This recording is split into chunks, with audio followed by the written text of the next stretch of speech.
पहलगाम आतंकी हमले को एक सप्ताह हो चुका है, लेकिन माहौल पूरी तरह से गर्मा गया है।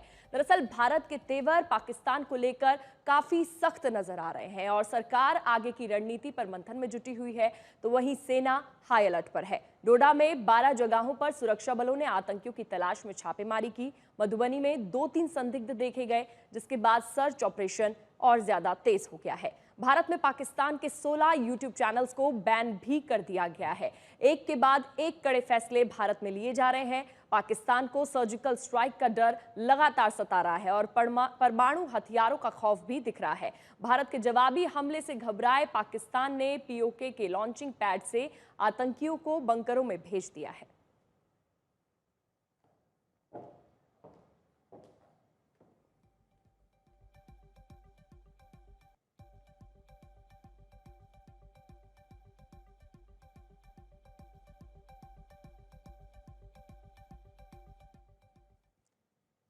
तो हमले के बाद से भारत एकदम सख्त हो गया है और एक्शन मोड में नजर आ रहा है। हमले के 7 दिन भारत के तेवर कैसे सख्त है आपको बता देते हैं। रक्षा मंत्री से आर्मी चीफ की मुलाकात भी हुई है। ऐसे में आतंकी हमले पर संसद के विशेष सत्र की मांग भी की गई है, जिसमें चर्चा की जाएगी। भारत में पाकिस्तान के 16 यूट्यूब चैनल पर बैन लगा दिया गया है। पीओके में लॉन्चिंग पैड से बंकरों में भेजे गए हैं आतंकी। साथ ही पाकिस्तान के समर्थक में चीन आ गया है और चीन लगातार पाकिस्तान का समर्थन कर रहा है। वहीं सुंदरबनी में दिखे 2-3 संदिग्ध, उनको तलाशने की भी लगातार कोशिश की जा रही है। रक्षा मंत्री से आर्मी चीफ की मुलाकात होगी, कई अहम मुद्दों पर चर्चा की जाएगी। तो भारत 7 दिन हो गए हैं और भारत लगातार एक्शन मोड में नजर आ रहा है। मनजीत नेगी हमारे सहयोगी ज्यादा जानकारी के लिए जुड़ गए हैं। मनजीत, देखिए एक के बाद एक कड़े फैसले लिए जा रहे हैं। भारत में तमाम यूट्यूब चैनल्स को भी पाकिस्तान के जो हैं उनको बैन कर दिया गया है, और क्या ज्यादा जानकारी?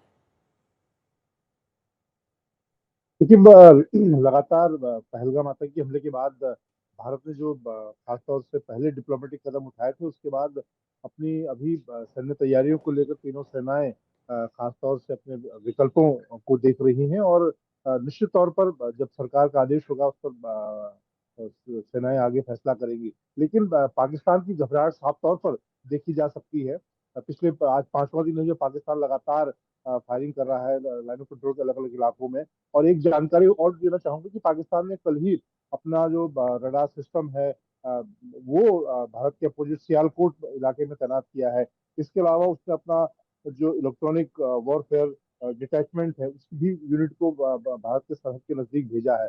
तो पाकिस्तान को लगातार इस बात की आशंका, इस बात का डर सता रहा है कि भारत की तरफ से कभी भी खासतौर से जो हवाई हमला है वो किया जा सकता है। इसको लेकर पाकिस्तान का डर साफ तौर पर देखा जा सकता है और उसने बिल्कुल सरहद के नजदीक, चाहे एयर डिफेंस सिस्टम हो, इलेक्ट्रॉनिक वारफेयर डिटैचमेंट जिसकी हम बात कर रहे हैं, इस तरह की, और साथ ही साथ जमीनी हमले को देखते हुए लगातार आज पाकिस्तान लाइन ऑफ कंट्रोल पर अलग अलग इलाकों में पिछले 5 दिनों से फायरिंग कर रहा है। मनीष, देखिए डोडा में भी 12 जगहों पर आतंकियों की तलाश की जा रही है। भारत के तेवरों से पाकिस्तान इस कदर परेशान है कि धमकी पर धमकी दिए जा रहा है। अब रक्षा मंत्री के ताजा बयान से पाकिस्तान में हड़कंप मच गया है। ख्वाजा आसिफ ने कहा है कि पाकिस्तान पर भारत का सैन्य हमला करीब करीब तय है।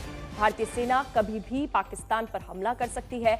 भारतीय सेनाएं कभी भी उनकी सीमा में घुस सकती है, जिसके बाद बॉर्डर पर पाकिस्तानी सेना की तैनाती कर दी गई है। उन्होंने एक बार फिर से परमाणु विकल्प की गीदड़ भभकी दोहराई।